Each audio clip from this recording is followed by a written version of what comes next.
मंत्री मुसलमान को भी बनाया गया, ठीक है साहब, तो मौका तो मिलता है वहां पर, टिकट भी पर दिए अगर जाते ये हैं। आधार है, एक हाँ, आपके सवाल को बीच में रोक रहा हूं, तो पहली बार किसी भी मुस्लिम को, गुजर समाज से आने वाले मुस्लिम को, जम्मू कश्मीर के उस समाज को, बकरवाल समाज जिसको अनदेखी की गई, जिसकी उधर से एक व्यक्ति को, गुलाम अली खटाना को उठाकर राज्यसभा में भेजने का काम भाजपा ने किया।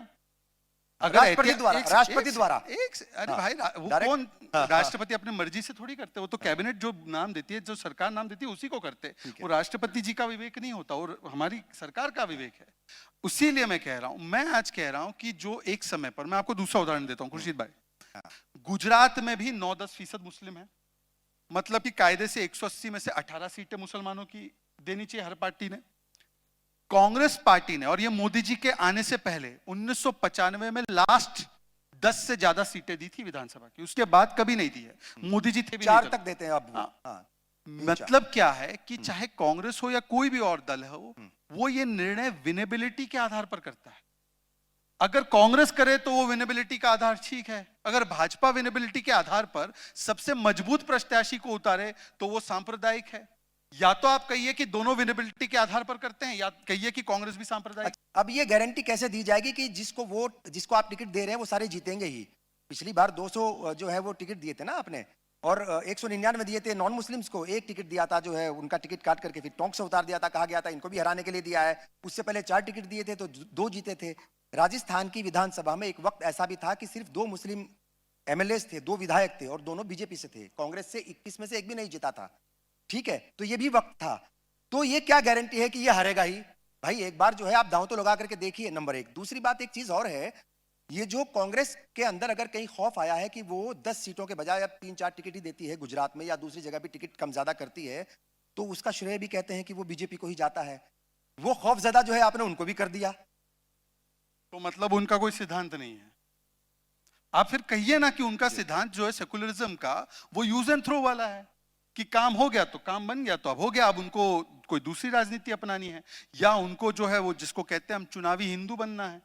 आप कहिए ना खुल के, मुंसिफ पर चलाइए ना रोज हेडलाइन। तो क्या नकवी साहब को भी यूज एंड थ्रो कर दिया? क्योंकि पहली बार आजादी के बाद पहली बार ऐसा मौका है मरकजी हुकूमत में जहां पर कैबिनेट तो छोड़ दीजिए, राज्य मंत्री भी नहीं है, तो मुस्लिम फ्री कैबिनेट कर दी गई साहब। अच्छा, मुझे एक बात बताइए, जब अब आप कहेंगे साहब कोई भी आवाज उठा सकता है, ये तो क्या बात हुई भाई? रिप्रेजेंटेटिव तो होना चाहिए ना। नहीं, एक चीज मैं हमेशा आपसे कहूंगा खुर्शीद साहब, कि जब सरकार हमारी बनी 2014 में, सबसे महत्वपूर्ण जो जगह होती है किसी भी देश के तंत्र में, वो होती है आईबी डायरेक्टर की। मानते कि नहीं मानते? बिल्कुल। खासकर हमारी सरकार जो राष्ट्रीय सुरक्षा को लेकर बड़ी सजग है, हमारा आईबी डायरेक्टर कौन था उस समय पे? आसिफ इब्राहिम। और उनको अगर हम लोग की मानसिकता ये होती तो आसिफ इब्राहिम कंटिन्यू करके गए, उसके बाद उनको स्पेशल ऑनवॉय बनाकर, मतलब वो काबिलियत से वहां नहीं गए। दूसरी बात, हमारा जो परमानेंट रिप्रेजेंटेटिव यूनाइटेड नेशंस में, मतलब कि भारत का चेहरा प्रतिनिधित्व करने वाला दुनिया की सबसे बड़ी पंचायत में, यूनाइटेड नेशंस में, कौन? सैयद अकबरुद्दीन। आप मुझे बताइए ना कि देखिए, हम लोग अक्सर क्या कहते हैं, ये मंत्री कितने बन गए, एमएलए कितने बन गए, कितनों को टिकट दे दिया, ये और कोई समाज के लोग क्यों इस प्रकार से? माइनॉरिटी में तो केवल मुस्लिम नहीं है।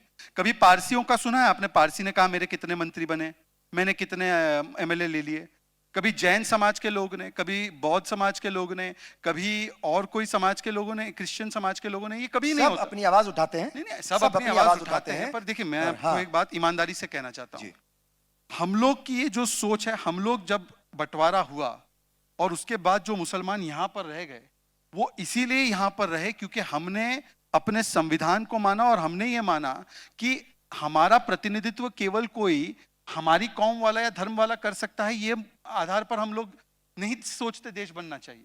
ये जो सेपरेट इलेक्टोरेट, विभाजनकारी मानसिकता वाले जो जिन्ना की फिलॉसफी पर चलने वाले थे, वो चले गए वहां पर। और जिन लोगों को लगा कि चाहे हिंदू हो या मुसलमान, भारत के संविधान में सबका समान अधिकार है, वो यहां पर रहे। इसीलिए मैं कह रहा हूं, यदि आप ये कहते ना खुर्शीद साहब, अगर ये आपका कहना होता ना, एज ए बहुत बड़े आप पत्रकार है इस ग्रुप के, आप कहते यार शहजाद पूनावाला बताइए, पारसियों को कितना आज तक प्रतिनिधित्व मिला? इतने वर्ष हो गए, पारसी का कोई मंत्री नहीं बनाया आपने। आप अगर कहते सिख समाज का कोई नहीं है, वैसे सिख समाज का है, हरदीप पुरी जी है। नहीं